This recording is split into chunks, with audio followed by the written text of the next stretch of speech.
of thousands of hours of child sexual abuse material, you have no idea the unthinkable acts that people are consuming against children for their own pleasure, and the strength and endurance it takes to do that work every single day.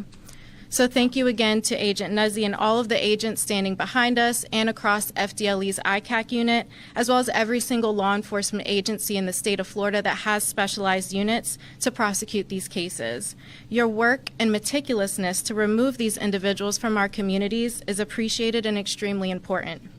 I would also like to thank the individuals who were present on March 9th, 2026, who not only helped to collect and catalog evidence, but to keep the scene safe and secure for all of us present. Agent David Snowden, Robert Dean, Todd Jones, Tina Marcian, Frank Heisman, Austin Barnett, Deborah Johnson, Miranda Wrinkle, Gerald Corman, digital forensics consultant Kelsey Aubin, the Seminole County Sheriff's Office deputies Jerry Grunat, Brittany Schick, Veronica Soto, and Patrick Regaud Colon, as well as the Sanford Police Department.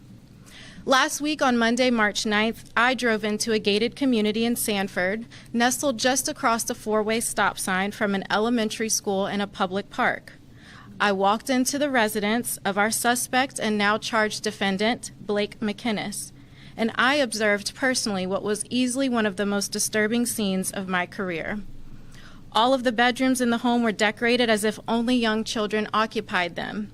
One room with pink princess castles and hearts around the walls, serving as some type of storage room, included little girls' plastic princess shoes, toys, and boxes that appeared to contain bedding, stuffed animals, and other items. One room decorated with little boys, children's sports, cartoon-like footballs, baseballs, basketballs, soccer balls, etc., also serving as some type of storage room with boxes, personal items, and digital devices. The third bedroom, the master bedroom with ensuite bathroom, was decorated as if it were an elementary-age girl's bedroom. Pink walls, pink curtains, My Little Pony posters, pink bedding, doll toys, princess wands, plastic tiaras, feathers, unicorn stuffies, pink satin robes, child's clothing, child's underwear, rainbows and butterflies, and inspirational posters like, "You're doing amazing, sweetie." Something that at first glance would appear normal for a 4 to 6-year-old child. However, upon closer examination, we observed something more sinister. This room belonged to a middle-aged, single, childless man.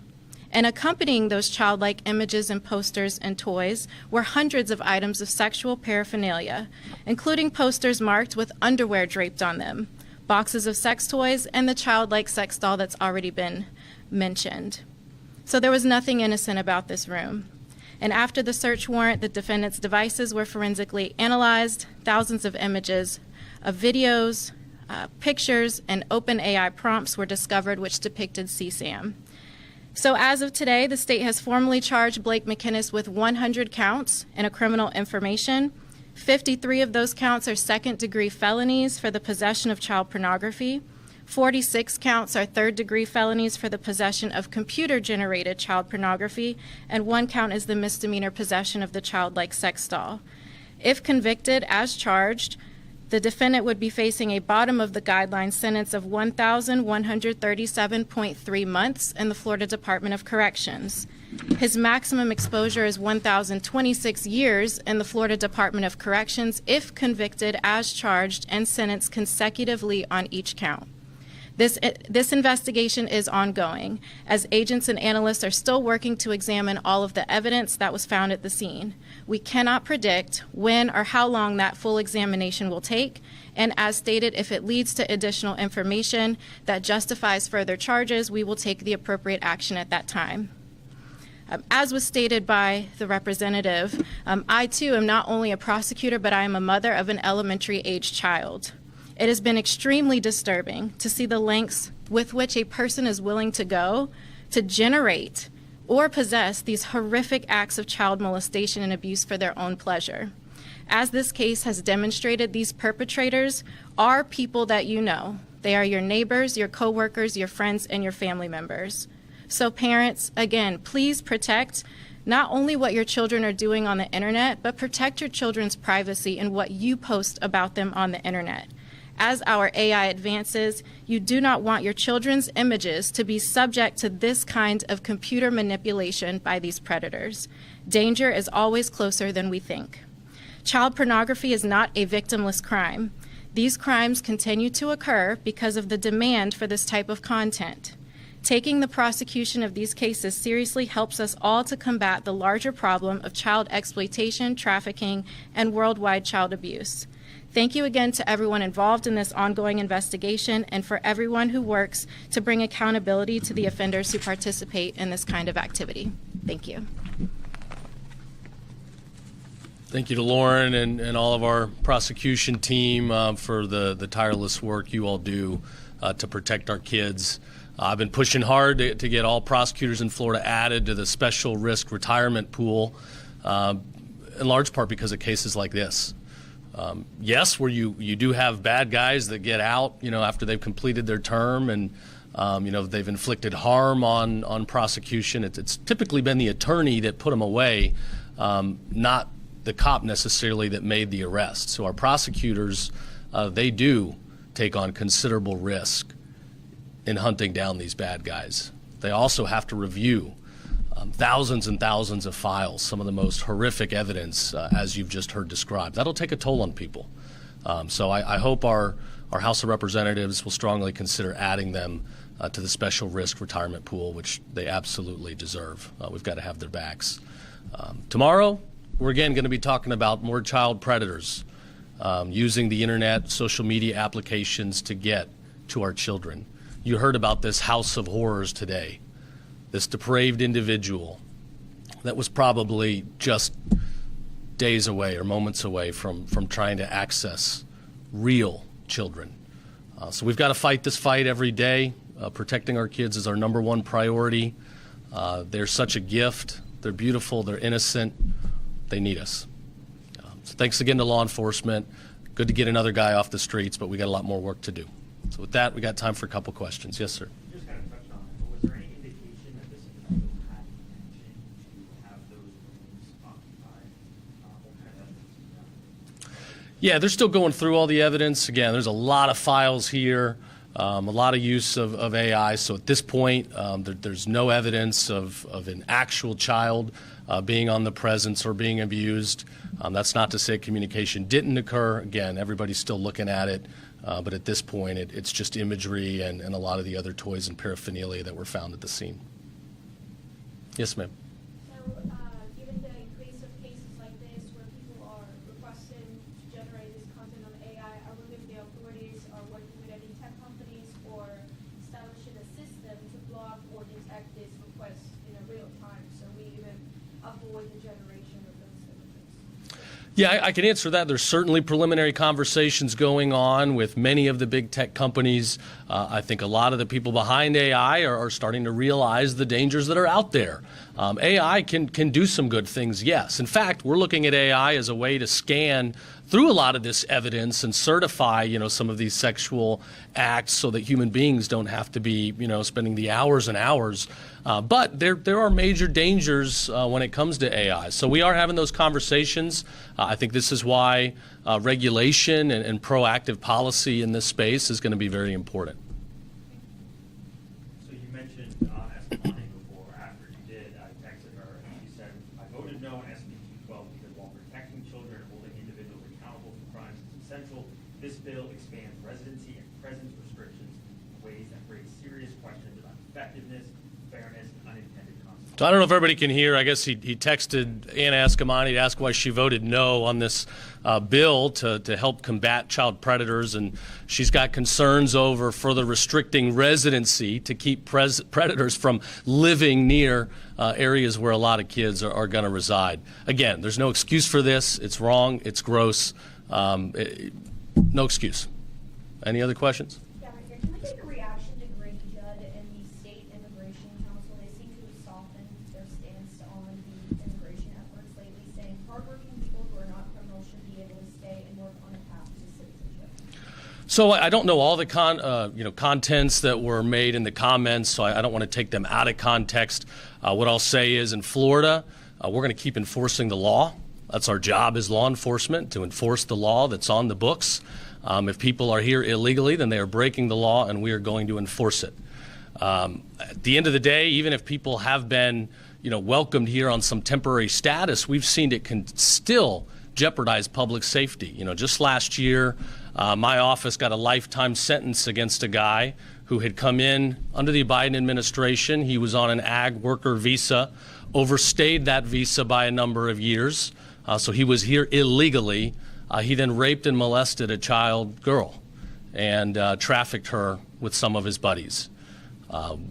With Grady Judd, just recently we did an undercover child predator sting, arresting and charging over 250 individuals in a week-long period that were trying to go molest little kids.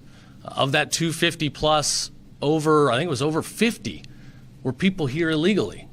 Some of those individuals did not have prior criminal history. But they're here illegally, they're breaking the law, and when they go after our kids and jeopardize public safety, that's wrong. They shouldn't be here in the first place. So I won't get into, some of the proactive policy. I don't write the law, I enforce it. These guys enforce it. I know our sheriffs, there's probably no better example of enforcing the law in the whole country than Grady Judd and some of the other sheriffs. So just to clarify then, as a follow-up on that question, would you say then that the mere presence of undocumented immigrant in this state makes them already having committed a crime? If somebody is here illegally in this country, then they have broken the law. Our job as law enforcement is to enforce the law, and where you have people that have overstayed visas that are here illegally and they're abusing kids, it shows you how serious this risk is. And let me add, since we've been the #1 state in cracking down on illegal immigration, our state has only gotten safer. Our crime rate continues to plummet. Fentanyl deaths last year over year were down over 35%. Fentanyl cases, the reports are coming in, are down by more than half. This was the greatest threat law enforcement told me when I took office that was facing our state. Fentanyl was creeping its way into every community, even families that did not have proclivity for drug abuse. And yet, as we shut down that border for once and for all, thank God President Trump had the gall to go do it, to do the job, to enforce the law, our crime rates have plummeted. We're the safest big state in the country to raise a family, and we're going to keep it that way. I don't mean to belabor the question, but that letter that Grady Judd and the sheriff Pena writing to the Trump administration and Congress to stop the policy of mass deportations of immigrants without criminal records, that's something you would not support? I would not support the letter. I haven't seen the letter, but happy to take a look at it. Any reaction to the mayor of Tampa revising her policy? Yeah, so the mayor of Tampa, they had a policy where I'll summarize, law enforcement, we're not going to be expected to fully cooperate with the federal government on immigration enforcement. We sent a letter making sure the mayor was aware. I think by now everybody in the state should be aware. This is not the first letter we've had to send. We've sent these letters letting them know that under Florida law, under the leadership of Governor DeSantis and the #1 immigration enforcement bill in the country, local officials don't have a choice. We are not going to have sanctuary cities, sanctuary jurisdictions. We are going to enforce the law, and local officials must engage in best efforts to support the federal government in immigration enforcement and protecting our families. Before I go to run, I'll just wish everybody a happy St. Patrick's Day. If you gave up beer for Lent, this is a feast day, so feel free to give yourself a little bit of a breather. Be safe out there. Be very safe. Don't drive intoxicated. Have a good time, but be safe. All right. God bless. Thank you.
Ladies and gentlemen, while they're moving, can we have a round of applause for the DU Band, please, who do so much to uplift events like this in Boston. We're blessed to have so many great music schools.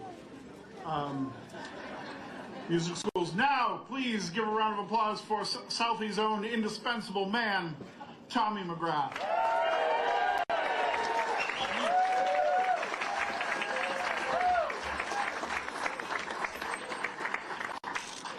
Never spoke this much in my life in public. 3 days in a row, I think. But good morning, all. Good morning, distinguished guests. Thank you for coming. Friends, neighbors, family, welcome to South Boston in this beautiful historic site. If this is your first time, I encourage you to take a moment and take it all in. Some of you may ask, what is the role of the South Boston Citizens Association? Well, I'm going to try to explain it to you. After the 1876 centennial, the people of South Boston believed the site of General George Washington's first great victory was marked by far too little, just a simple granite block. The South Boston Citizens Association stepped forward, led by President Richard J. Lynch and Secretary William Baer, determined that this sacred ground deserved more. They fought to ensure that this historic evacuation of 1776 would be honored with a landmark worthy of its meaning, a lasting beacon of independence for Boston and our nation. We gather here today at Dorchester Heights, sacred ground in American history, to remember a moment that helped shape the destiny of our country. It was here in March 1776 that the courage and determination of the Continental Army forced the British fleet to leave Boston, marking a turning point in the fight for American independence and leading directly to the evacuation of Boston. But today is not only about the past, it is also about honoring the men and women who have worn the uniform of this country ever since. From the soldiers who stood on this hill 250 years ago, to the veterans and service members who protect our freedoms today, their sacrifices remind us that liberty is never free. We thank our veterans, past and present, for their courage, their service, and their commitment to the ideals that began right here on these heights. Because of them, the values of freedom, democracy, and self-determination continue to guide our nation. The events that took place here remind us that ordinary people, united by a common purpose, can change the course of history. In today's world, where our freedoms must always be protected and our unity strengthened, the lessons of Dorchester Heights is important now as it was in 1776. And as we mark the 250th anniversary of the evacuation of Boston, may we remember that the victory won on this hill was not just the beginning of our nation's independence, it was the beginning of a promise that every generation of Americans will stand watch, defend freedom, and ensure that the spirit of Dorchester Heights never fades from the heart of our country. I leave you with this. There's no 4th of July without Evacuation Day. I hope to see you all here in 251. Thank you. God bless South Boston, our veterans. God bless the United States of America.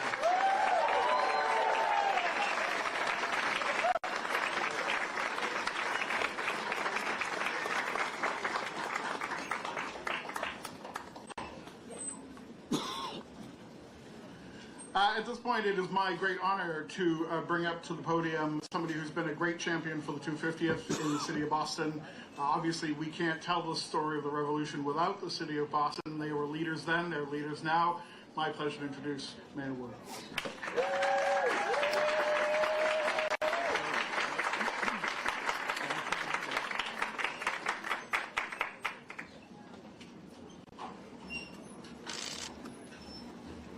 Good morning, everyone. Thank you so much to everyone who has made today possible. I want to also lift up Father Joe's comments that thank you to our commissioner for saving lives right over here a second ago. EPD, always on the job. I am incredibly grateful to be celebrating St. Patrick's Day and Evacuation Day with this illustrious crowd. Thank you, Tom McGrath, for all that you do day in and day out, year after year, and certainly when the eyes of the world are on South Boston and on this community. Thank you for making sure that the story of who we come from and who we are is never forgotten. I am very proud to be joined by so many in elected office. I won't name all of them. I think folks are going to come up and speak, but we have city councilors here, current and former. We have county officials, state officials, federal officials. Thank you all for what you do for our community each and every day. And thank you to the National Park Service for your service in protecting our history. I want to extend a great congratulations and recognition also to all the students who are here. The best part of this event every year is seeing the next generation coming up, remembering the stories, standing on these values. And so thank you to everyone who competed in this year's essay and poster contest, and especially this year, 250 years later, you remind us that everyone has the power to make history. 250 years ago this morning, the sun rose over Boston Harbor. For 11 long months, Boston had been living under siege.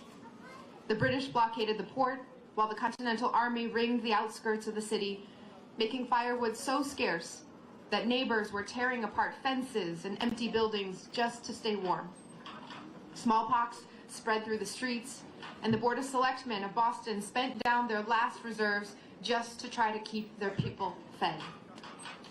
But the people of Boston, battered as they were, had something the British could neither capture nor cut off: home field advantage.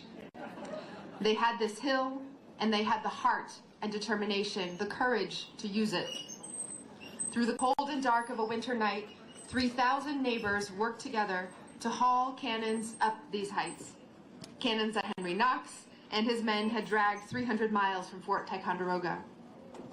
By the time the sun came up, those cannons were trained on the harbor, and the most powerful navy in the world had run out of good options. 2 weeks later, 250 years ago today, 5 minutes before 6 in the morning, weary Bostonians peered east and watched the sun break the horizon.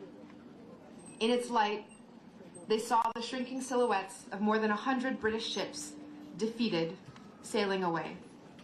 It was General Washington's first victory of the war, and it proved that the revolution was winnable, that ordinary people could change the course of history. The values that Bostonians defended here, the right of people to govern themselves, to speak freely, to build communities on their own terms, to take care of their neighbors, to defend their home field, these values still demand the same kind of resolve summoned by those Bostonians on this hill 250 years ago. Those patriots drew their strength not from rank or title or the backing of an empire, or in some cases even personal freedom, but they drew their strength from one another, from the unshakable conviction that a community that believed in one another could outlast anything that came against it. That conviction runs through everything we're doing to mark 250 years since the revolution. Historic markers that will permanently share the stories of the people and events that took place. Events that bring together our community like this one to pass on the lessons and the values from one generation to the next. And all of our daily work at the city and throughout our communities to ensure that Boston remains a home for everyone. All of this is grounded in the same conviction that motivated Bostonians to fortify this hill 2.5 centuries ago. It's very hard to beat a community brought together by the cause of freedom. So on this anniversary, let us honor what was won here, and let us remember that we live in a city and a country where ordinary people have the power to make history. Congratulations to everyone. Thank you for all that you do.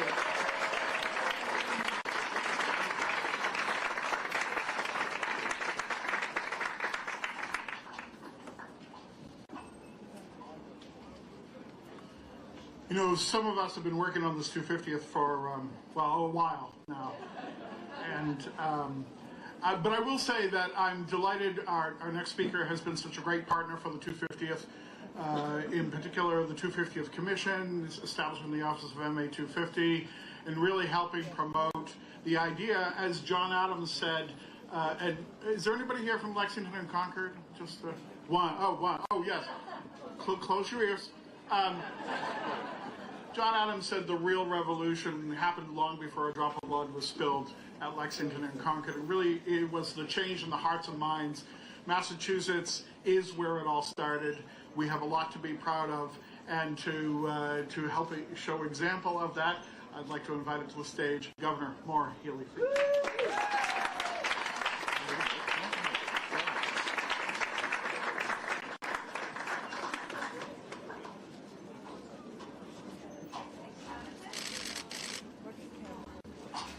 Jonathan. And good afternoon, everyone. It's an honor to be here with you at Dorchester Heights. Happy 250th Evacuation Day. Happy St. Patrick's Day to all who celebrate. I think we all celebrate in Massachusetts. I want to begin by thanking the mayor. It was really inspiring to hear all of your words, Mayor, and thank you for your great leadership of the city.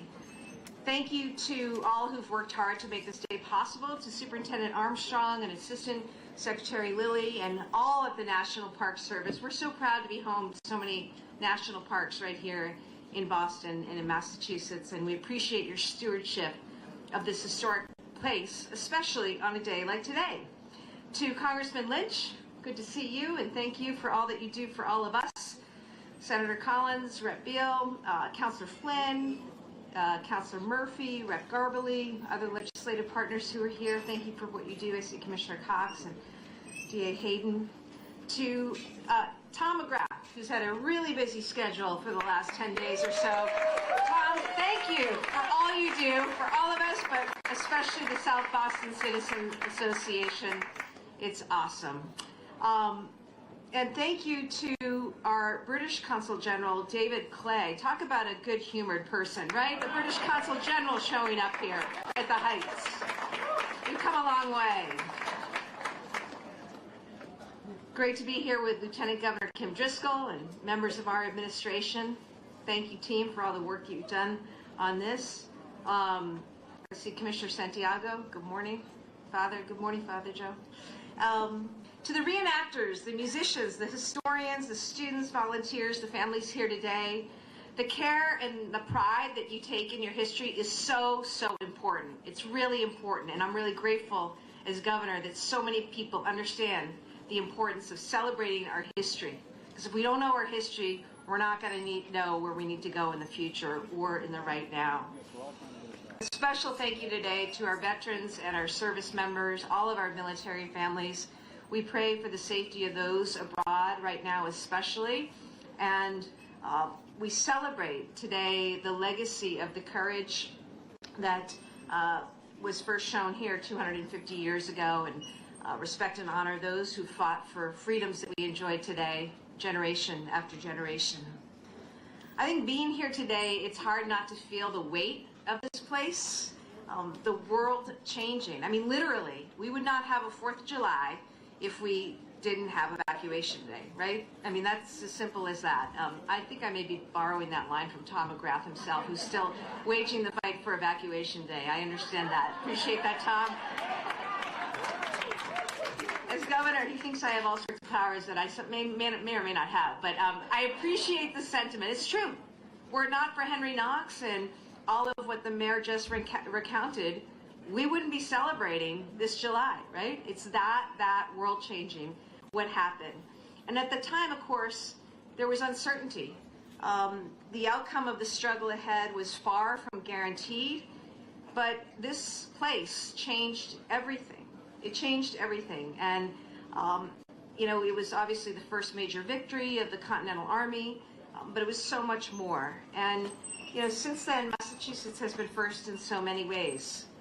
First to fight for independence, first place where the shots were heard around the world, and first to demonstrate how strategy, military, science, and determination could change the course of a war. And here in Boston, of course, it was the first place to see the British leave. And eventually welcome them back on better terms. But we've stayed a country of firsts through our entire history, the last 250 years. And that's a really cool thing that we want to celebrate too this year. We also want to acknowledge, and I think the mayor mentioned this, you know, moments like this are never the work of just a few people, or in that instance, a few generals. They're the work of so many ordinary people. And I think one thing that's extraordinary about Massachusetts and extraordinary about this country is that it is the acts of ordinary, everyday Americans, then colonists, that make everything happen, that make us go, that show us what we're supposed to be about. And then the farmers, the craftsmen, the soldiers, the citizens from across the colonies came together during the siege of Boston. People from Massachusetts joined, as we know, by others from Rhode Island and Connecticut, New Hampshire, New York, Pennsylvania, Virginia, and beyond. You know, we love our team sports. We love our team sports in New England. I think that what we did in that battle 250 years ago was an ultimate testament to team sports, with the participation of so many neighbors and folks from all over. We also had people of many races and national backgrounds, including indigenous people, enslaved people. Many of their names, most names, are not widely known, if known at all. They did not act for recognition or praise. They acted because the moment called for courage and it called for commitment. Their example reminds us that the strength of this nation is built by people whose contributions may not always be celebrated, but whose actions make all the difference. The spirit of collective effort is what we honor today, and it's something that we see across Massachusetts. We're people who care about community and care about our history. We cherish the landscapes, stories, traditions that have shaped us, like this incredible place, Dorchester Heights, here in South Boston. We share a pride of purpose, a belief that the ideals born during the Revolution are not just part of our past, but something we carry forward and have a responsibility, really, even you little kids out there, a responsibility on all of us to uphold every day.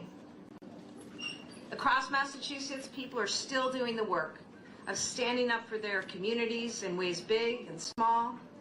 People are doing acts of service, of leadership, and care. You also see it in the spirit of our industries and innovations that shape our future, in our labs and our classrooms, our small businesses, our shipyards, our hospitals, universities, and technology companies. Massachusetts has always been a place where new ideas take root and then change the world. As we celebrate the 250th anniversary of the American Revolution today and all year long, we have a unique opportunity to share this spirit once again. Because our history in Massachusetts is not abstract, it's not distant, it's living history. Today we stand on Dorchester Heights and see the harbor where all that history unfolded. We walk through towns and cities across the state where the story of the Revolution still echoes in communities. And you can see how that same spirit shapes us today. And that's why people from all around the country and all around the world are going to come here to see it for themselves and to celebrate. They'll come to see where the fight for independence first began and to understand how the ideas born here shaped a nation, literally shaped a nation, and inspired movements for freedom across the globe. There's that other fellow, remember John Adams? Just a few miles down the road, he wrote the Massachusetts Constitution. It was the example, it was the model for the U.S. Constitution. So no disrespect to our friends in Pennsylvania or Virginia, but to be clear, it is Massachusetts where this country was born. So when those people come, and I see Councillor Louisiane, we're going to welcome Haiti for FIFA games as well. It's going to be great, along with England, of course. When people come, and they're going to come and come and come, so many, it won't be Henry Knox or George Washington they see. They may see fabulous reenactors, of course, and we appreciate them. But the people they're going to see are us. And what are we going to show the world? It'll be the people of Massachusetts that I hope will inspire our visitors. It'll be you and me and neighbors like us. 250 years ago, people stood on this hill and faced an uncertain future. What carried them forward was their courage and belief that a better tomorrow is possible. Today, we honor that legacy. We thank those who came before us, and we recommit ourselves to carry forward that same spirit of service, progress, shared purpose, and mission. Thank you all for being here today. Thank you, President, for facilitating this visit, and in what is for us probably one of the most important weeks in the United States. And in many ways, you're affirming the tremendous bonds between Ireland and the United States that go back to the very foundation of this republic. And 35 million people in this country claim Irish descent and Irish heritage. And I spent the first 2 days in Philadelphia, going back really into the heart of that history, and the fact that 3 Irish people born on the island of Ireland signed the Declaration of Independence. It was printed by an Irishman, John Dunlap, and disseminated across the colonies. And Charles Thompson, as we discussed earlier, he designed the bald eagle, the seal of the US. So in many ways, our connection is foundational. It's historic. And the Irish helped to build America. We're very proud of that connection. And we think you hosting us here in the White House is affirmation to all the Irish Americans out there and to our diaspora in this country for what they've contributed to America. And that's very much through the prism of this year, the America 250. It's a very exciting year, and we're discovering new things. I mean, even a guy from my own city, a guy called Stephen Moylan, who was an aide-de-camp to Washington, he's regarded as the guy who came up with the phrase, the United States of America. Written record, and it's in New York in the museum and so on like that. So that's the nature, the history of those bonds. Well, you told me something before that was maybe the most interesting of all. How many presidents are in some way related through blood with Ireland? 23. Can you believe it? 23 Irish presidents. They're great politicians. Yeah. The Irish are great politicians. Absolutely. No, but think of it. 23 are in some form, and many of them have gone to Ireland. Absolutely. Grant went to Ireland after his presidency. I was saying earlier, Ronald Reagan's visit was an extraordinary one in a place called Ballyporeen in County Tipperary. And of course, John F. Kennedy, whose grandfather was Irish, came back, I think, early '63. That's a very memorable visit because of what the tragedy that happened subsequently in the assassination, which touched people in Ireland very deeply. So the Kennedy Kennedy family strong resonation with Ireland. Well, we like the family too. Yeah. One person in particular, one very non-controversial. I know that. But now he's doing a very good job, though. He really is. But we have more, I think, people here by far than you have in Ireland. That's true.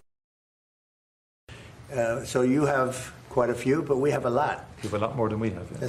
It's pretty amazing. By a lot. Absolutely. Yeah. Yeah. Anyway, thank you very much. It's a great honor. And thank you. Any questions? Mr. President, are you going to visit Ireland in September, and will you stay at Doonbeg?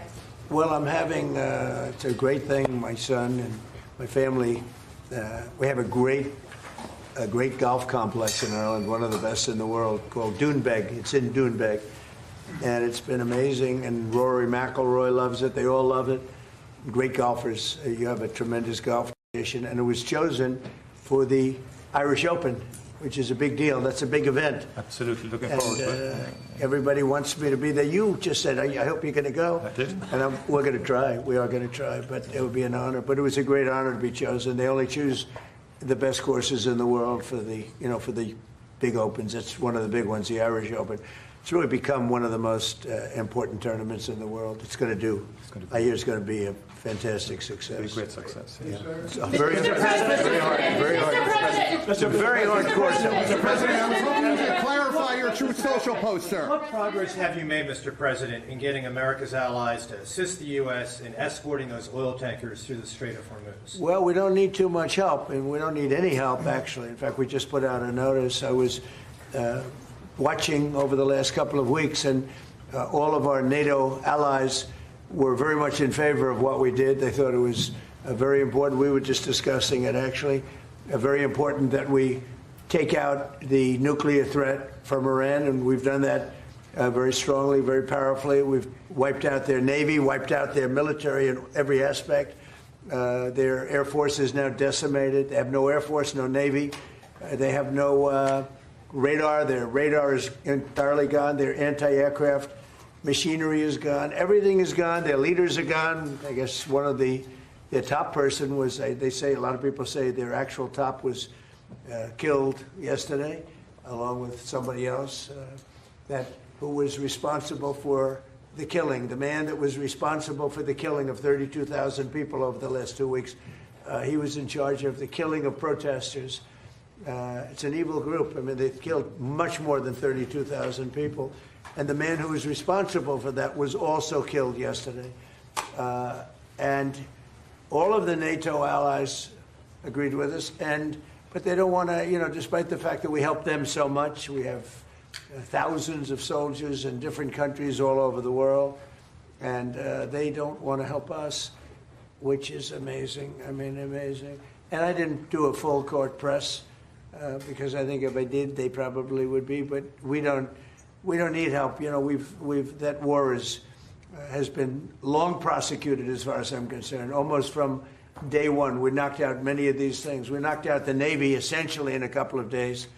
But I was surprised to see that NATO, while they agree that it was a very important thing to do, they agree fully. Nobody said, oh, you shouldn't do it. They would have had a nuclear weapon within 1 month of when we had the B-2 bombers bomb the nuclear potential.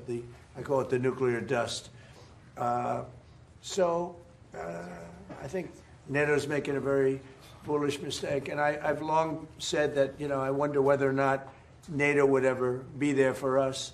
So this was a great test because we don't need them, but they should have been there. The other thing is, and I think, very important, we didn't have to be there for Ukraine. Biden chose to spend hundreds of billions of dollars on Ukraine. And I guess the head of Germany just made a statement that, they weren't involved and they have nothing to do with the war. But at the same time, they think we did a great thing by knocking them out. Nobody wants to have Iran or anybody, but nobody wants to have Iran with a nuclear, because these people are crazy. They're absolutely crazy, and they're vicious, violent. I mean, they kill, think of it. They killed, now I hear it's about 41,000 people. They put out a notice 2 days ago. Anybody that protests will be immediately shot and killed. That's pretty tough stuff.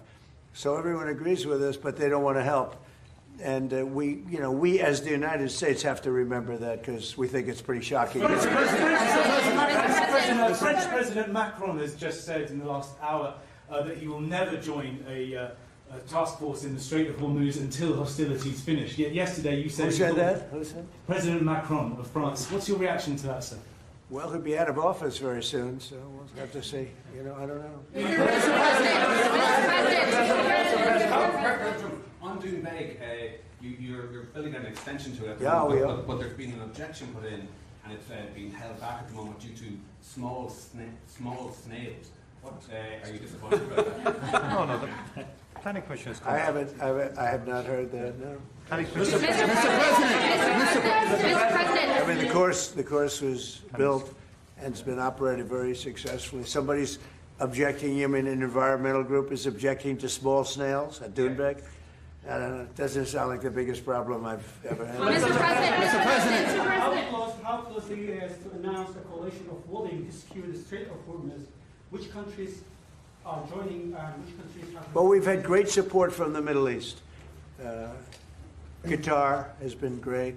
UAE has been great. Saudi Arabia has been terrific. Bahrain has been very good. The Middle Eastern countries have been very strong in their support. And of course, Israel has been our partner. Israel's been very, very strong along with us. It's been a very strong collaboration.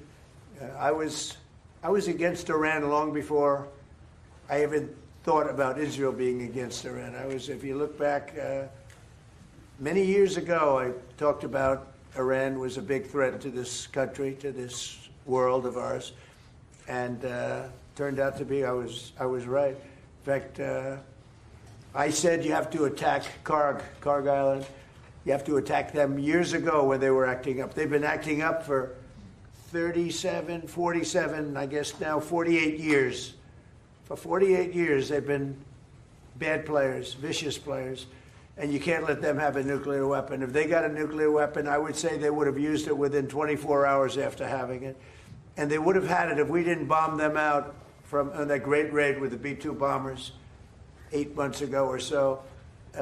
You would have had a nuclear war in the Middle East and maybe beyond. I think it would have hit Europe. Maybe not Ireland, but it would have hit Europe. I think you would have been a nice piece of it. It all gets you. It's big enough that you would have been affected. They would have hit Europe eventually. Mr. President, Mr. President, your Director of National Counterterrorism, Joe Kent, he just resigned today. He said he can't support your conflict with Iran. What's your reaction to that? And did you? Well, I read his statement. I always thought he was a nice guy, but I always thought he was weak on security, very weak on security.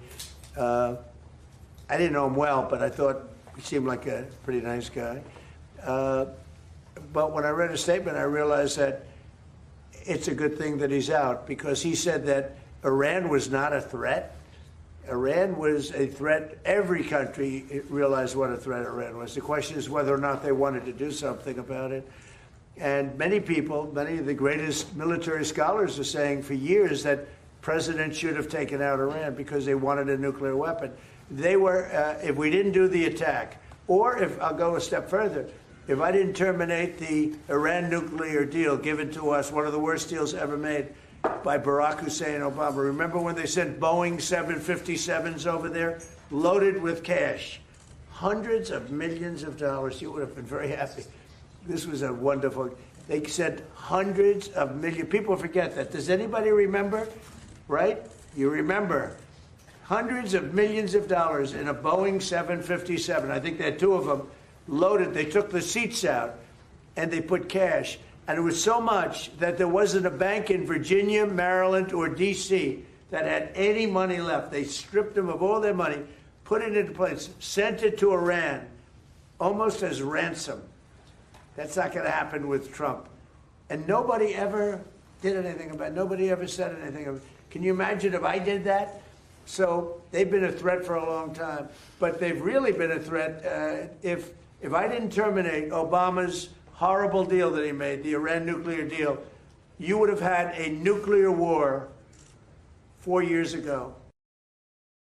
You would have had nuclear holocaust. And you would have had it again if we didn't bomb the site. So when somebody is working with us that says they didn't think Iran was a threat, we don't want those people, because, and there are some people, I guess I would say that, but they're not smart people or they're not savvy people. Iran was a tremendous threat. And virtually every NATO nation, and this is the thing, if they told me it wasn't a threat, and therefore they don't want to help, but when they say it was a threat, and it was a major threat, every one of them, I think every one of them, I don't know of one that said they're not a threat, but when they say it was a threat, but we're not going to help, I think they're very foolish. You know, it's interesting. It's interesting because I could say this, that what's happening in Ukraine, we're probably in there for $400 billion. We don't spend any money anymore. They buy it from us and they pay full price. But Biden gave them between $350 and $400 billion of equipment in cash. Someday they'll have to find out about the cash. And you could say that wasn't a threat, you know, we're helping them. So we helped them, and they didn't help us. And I think that's a very bad thing for NATO. Mr. President. Are there any repercussions for NATO, and are you still going to China? Well, yeah, on China, it's a little different story. We're resetting the meeting, and it looks like it'll take place in about 5 weeks. We're working with China. They were fine with it. We're going to say, I look forward to seeing President Xi. He looks forward to seeing me, I think. But I do look forward to seeing him. We have a good relationship with China. China actually has become economically for us very good, as you know. It's much different than it was in the past. And we have a very good working relationship with China. So we're making it in about 5 or 6 weeks. Mr. President, Mr. President, NATO for not supporting you on this. Any repercussions? Well, no, I just think that it's not good for a partnership when they say what you're doing is a great thing, but we're not going to help. You know, they say what you did is a great thing, but we're not going to help. Mr. President, because the Iranian regime has told Sky News, if you put boots on the ground in Iran, it will be another Vietnam. Are you afraid of that? No, I'm not afraid of. I'm really not afraid of anything. Mr. President, are you rethinking the United States' relationship with NATO possibly getting out? Or well, possibly... I'm disappointed in NATO that we spend trillions of dollars on NATO. Think of it, trillions over the years, many trillions of dollars. It's one of the reasons we have deficits and we help other countries. And when they don't help us, I mean, it's certainly something that we should think about. I don't need Congress for that decision. As you probably know, I can make that decision myself. I'd work with some very smart people. And I'd always deal with Congress anyway, but I don't need Congress for that decision. But, you know, when you say rethink, I have nothing currently in mind, but I will say that I'm not exactly thrilled when we help them with Ukraine. Look, Ukraine would have been over in one day if we didn't help. Frankly, Ukraine would have been over in the first day. They had the best equipment in the world. It was our equipment given by Sleepy Joe Biden. No charge, no charge. Hundreds of billions of dollars of the best equipment in the world, no charge. I will say that I'm not happy about it. Mr. President, two questions, one on Iran and one on Cuba. Is Iran now a bigger foreign policy priority for you than China? And on Cuba, the Cuban government... Iran is just a military operation to me. Iran is something that was essentially largely over in 2 or 3 days because the Navy was wiped out almost immediately. The Air Force came next. The anti-aircraft came next. I mean, we're flying over Iran. We could take out their electric capacity in 1 hour. We have all the... There's nothing they can do right now because everything is knocked out. They have no radar, no anti-aircraft. They have nothing. And we don't, and it was a decision I made. We discussed it. Pete, Marco, JD, all of us, Chris, we discussed it. We can knock out their electricity in a matter of minutes if we wanted to. There's nothing they can do about it. We can knock out their oil in Carg Island. The only thing we didn't take down was their oil because if we knock out, I call them the pipes, very complex. But if you do that, it'll take them forever to rebuild, meaning whoever, and hopefully it's a sane group of people, but whoever it is that's going to be running that, and we're going to try to get people that are going to run it well, and, you know, it's going to be a prosperous, wonderful place. It used to be, you know, if you go back, it used to be the people are great, the people are smart and energetic, and it used to be very successful. Now it's a country run by fear. It's a country where they tell protesters, don't go outside because if you do, we're going to kill you.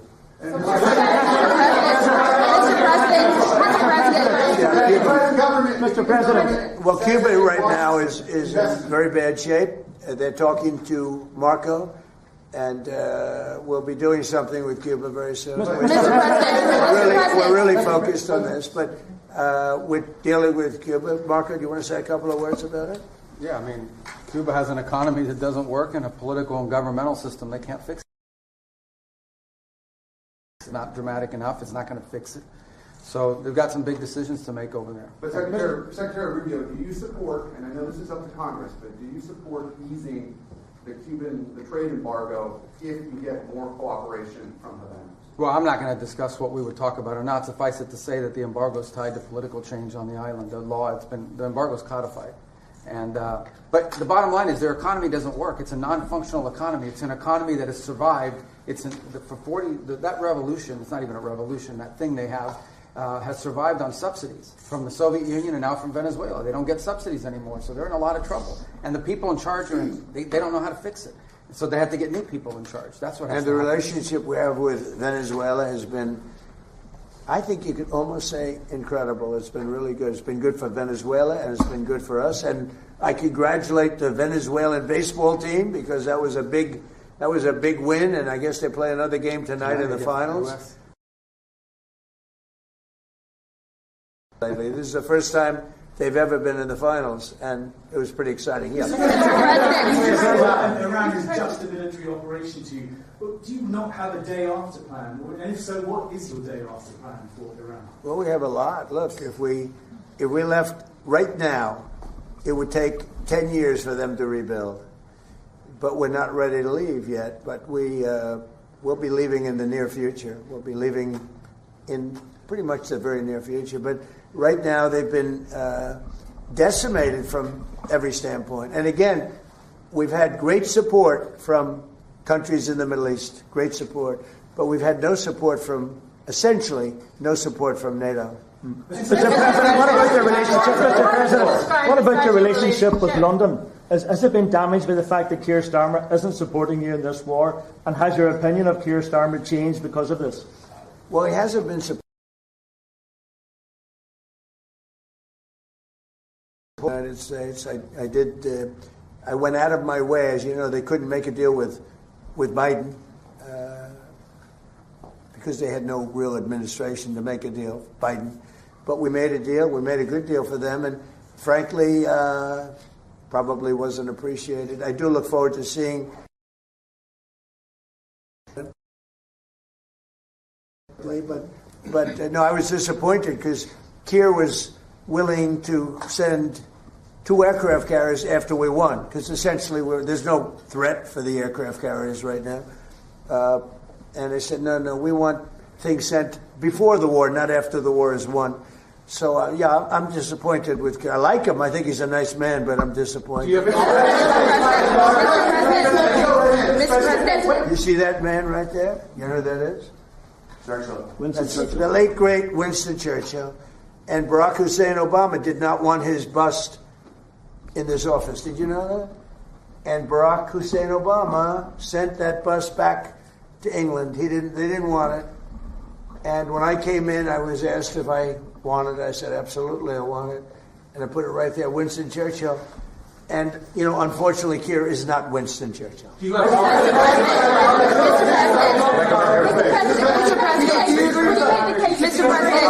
President. No, hold it. Right. Just could I hold it. Just make a number of points. First of all, I think, notwithstanding what has happened, the transatlantic relationship between Europe and the US is very, very important on a number of fronts. And I think we've had issues over the last year or two, but we settled them. And I think many of these leaders engaged with you, particularly on trade initially. Remember all the fuss last year, but we got a landing zone between Europe and the US, and I think we can get a landing zone again. And I think I just met with Keir Starmer last week. The British-Irish relationship is a very important one. Churchill was a great wartime leader, although in Ireland there was kind of a different perspective in terms of during our own war of independence and so on. He created his own bit of difficulties for us. But that said, he was a great wartime hero. Keir Starmer has done a lot to reset the Irish-British relationship. I just want to put that on the record. But I do believe that he's a very earnest, sound person who I think you have a capacity to get on with. You've got on with him before. And you've got on with other European leaders as well. Sure. And I think you have that capacity again. And I think everyone exists. I mean, you cannot have a rogue state with a nuclear weapon or the capacity for a nuclear weapon. Iran was a sponsor of terrorism. We sanctioned Iran, all European countries did, as a and the IRGC in particular as a terrorist organization. They sponsored Hamas, they sponsored Hezbollah, the Houthis, they created mayhem, a most maligned force in the Middle East. The Irish position has always been ultimately, can we resolve this can we get peace? And obviously there's preconditions before you get to that situation. We had our own conflict, which went on for 30 years, and we learned a lot from that in terms of how to try and bring about peace. And I think I've listened to you in terms of, you're correct, I mean, our hearts go to the Iranian people who have been repressed and suppressed for so many years, culminating in that savage murder of thousands and thousands of Iranians some months ago. No one was in a position to do anything about that.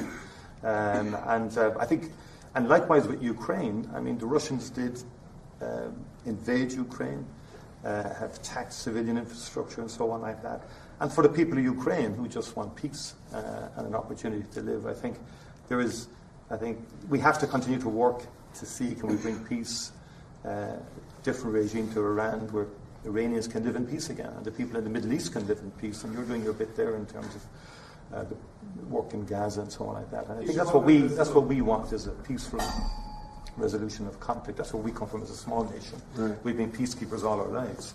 And we're the longest serving nation in terms of provision of peacekeeping forces in the world, as it turns out. But we think ultimately all conflicts come to an end, and I think we have to try and work towards that end. And I'm sure European leaders and the US administration will engage, and hopefully we can get a landing zone somewhere.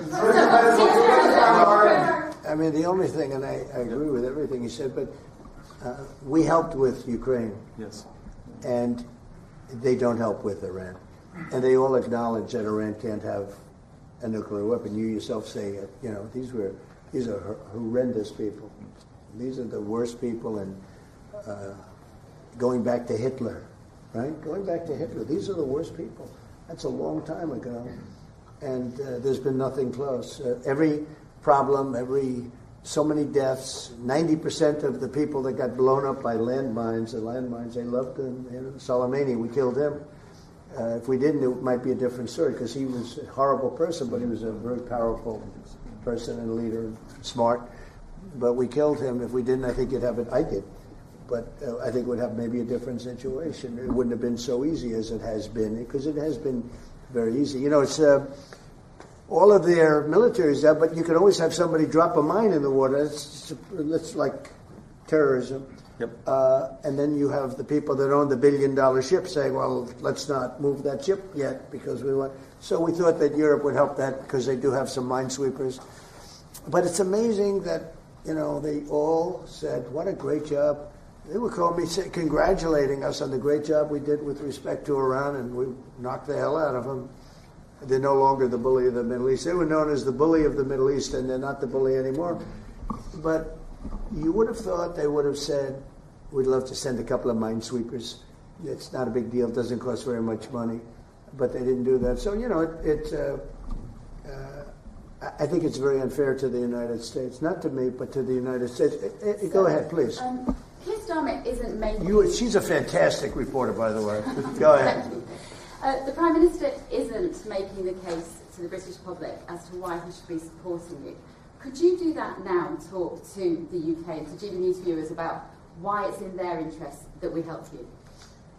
Well, because we have a tremendous long-term relationship with the UK. I mean, people would say it's the best. I don't want to get into that, but we've had, it was the longest, the oldest, should be the best.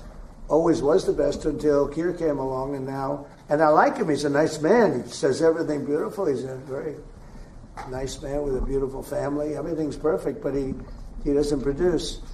And I think it's very inexpensive. I just said, you don't have to send me aircraft carriers. Send me a couple of minesweepers. We don't need your aircraft carriers. But even the aircraft carriers, he would only send them after we essentially won. I mean, he's sending them when there are no planes left. When the missiles are down to 8%, they have like 8% of the missiles. The rest we demolish the missiles, and the factories, largely the factories are going even as we speak. They just hit another factory. They have a lot of missile factories. They have a lot of drone factories, and so he's wants to send them when we don't need them. But we'd like to have minesweepers, because just in case. We don't know that there are any mines now, because we wiped out, I think, 24. They actually have to think of this for a country. They have 24 boats that do nothing but put mines in the water. This doesn't sound like a great country. This doesn't sound like a friendly country. But we killed all of those boats. They're at the bottom of the sea. So we don't even know if there are any mines there. But if there are, we'd like to have a little help in finding them. Probably most importantly. Would you like to change your mind? Do you have confidence in Keir Starmer? Would you prefer to deal? Well, it's not for me. It's really for the people of the UK to have confidence. Of course, but is he I've been very critical of Keir, and I did it in a friendly way. I said, if you don't change your energy thing and get away from windmills and go back to oil and gas, and you have something that's no other country has. Very few countries have anything like it, the North Sea. You have some of the greatest oil and oil deposits in the entire world. The North Sea. They don't use it. You buy a lot of your oil from Norway. You know where they get their oil? From the North Sea. And you pay and I tell them, you have the better part of the North Sea. So why aren't they taking the oil from the North Sea? Why are they buying oil from Norway? But they have windmills all over the country, destroying those gorgeous Scottish fields and those beautiful fields all over the windmills, which don't work. They're tremendously expensive. And the best testament to that is the windmills are made in China, but China doesn't use them. You know what China uses? Coal. They're building 58 coal-fired plants right now, and that's up to them. But these foolish countries that are buying windmills, putting them out of business, I'm proudly telling you that we're going to try and have no windmills built in the United States during my... They're very bad. They're very bad environmentally. They kill the birds. They're unsightly. They make a lot of noise. And for some reason, the environmentalists love windmills, okay? You say he's a very nice man. I think he's a nice man. I think he's a nice man, but I disagree with him on two things, primarily. His immigration policy is a disaster, and his energy policy is a disaster. And they're about the biggest policies you can have. You've allowed millions and millions and millions of people to come into your country that shouldn't be there. And by the way, that's all over Europe. Europe is a different place. It's a different place. And you know, I originate, to put it nicely, many of us do, from Europe. I love Europe. I've spent a lot of time in Europe.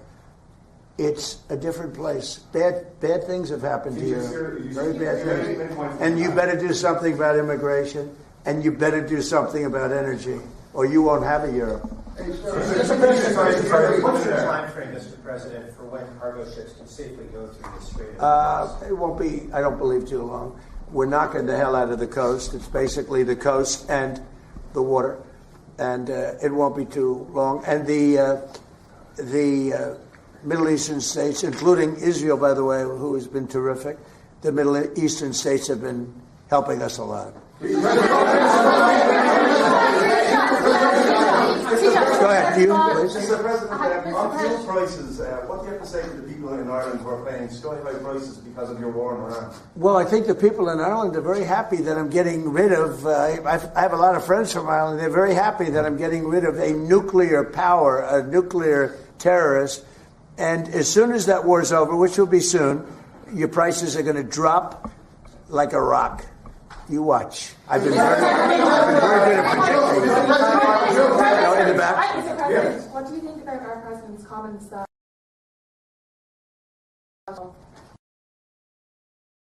What do you think about our president's comments? Can you speak? You're speaking right into your phone. Mr. President, how do you respond to the increase and consulate in the Kurdistan region? You want to answer that? Yeah.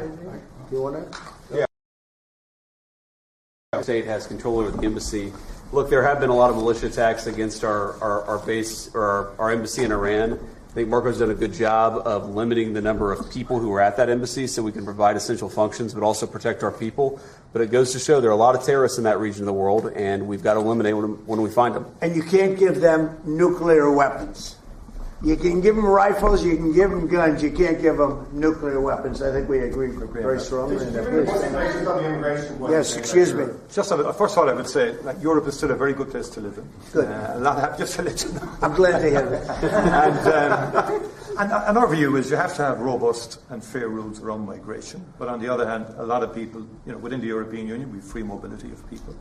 And in Ireland, our population is growing, but in a very positive way. Our economy is going well because we're attracting a lot of people from Europe and beyond into work, legally and validly in our country. In fact, I'd love if we could develop a legal pathway between the US and Ireland into the future because of our history and so on like that, that we could have a legal pathway because no one is in favour of illegal migration and so forth. So you have to have robust rules for that. But fundamentally, I think sometimes Europe gets characterised wrongly in terms of it being overrun or whatever like that. It's much more robust now. It's much more stronger mechanism in place to facilitate legal migration. I think it's important that understanding is there. We need more economic growth in Europe. It doesn't have the same focus on innovation as you do here in the US. discussed that earlier with the Vice President in terms of technology, in terms of AI. We need to pivot more to innovation as opposed to regulation. I think investing in people, and that's the key to, I think, our collective future. But we do take our lessons. Mr. President,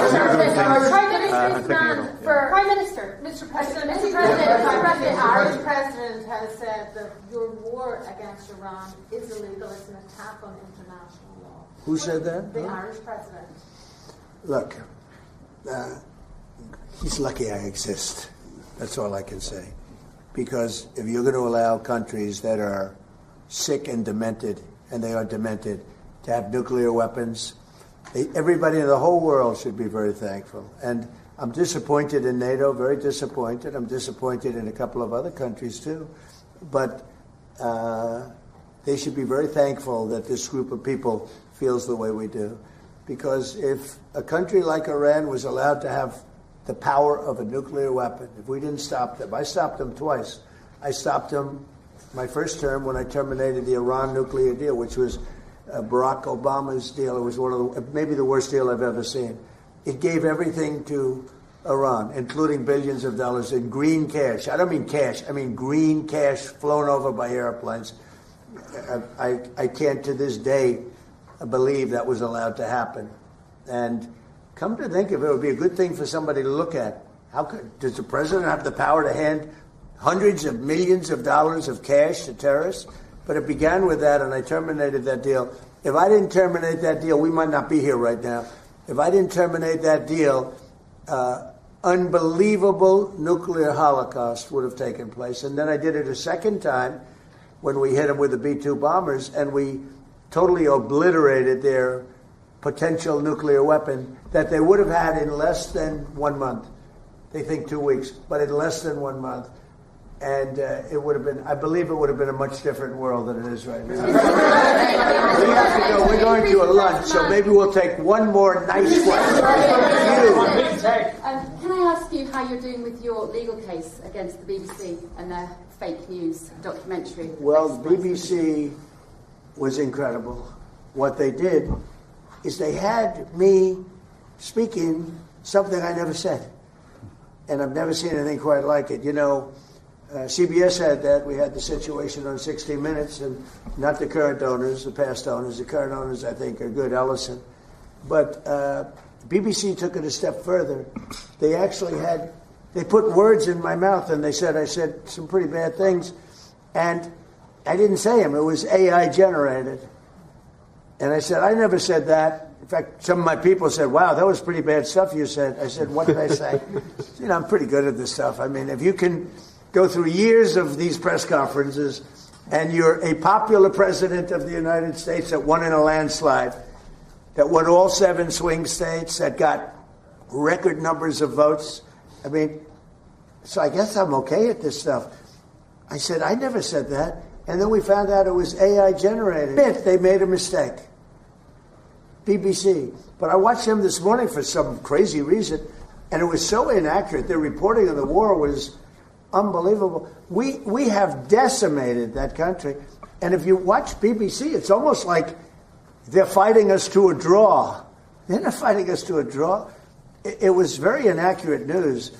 It was fake news. So I'm very proud of the term fake news because it was my term. I came up with it, but it's no longer accurate. It really is. It's corrupt, fraudulent news. It really is. It's fraudulent. It's not just fake. It's beyond fake. It's really criminal what they do. But I watched BBC this morning, and I don't know much about BBC other than what took place, because people were calling me saying, that was a terrible thing you said. I said, what did I say? And I said, I never said that. And when we checked it, do you agree? They agree. It was somehow generated, I guess, by AI or something, with me saying unbelievable. So we brought a lawsuit against them. They admit they're guilty, but we'll see how it comes out. Thank you. I like that question. I like that question. Thank you very much. We'll see you later.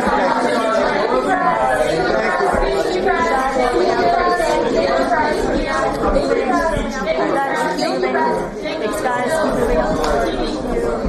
Thank you, guys. Thank you, Press.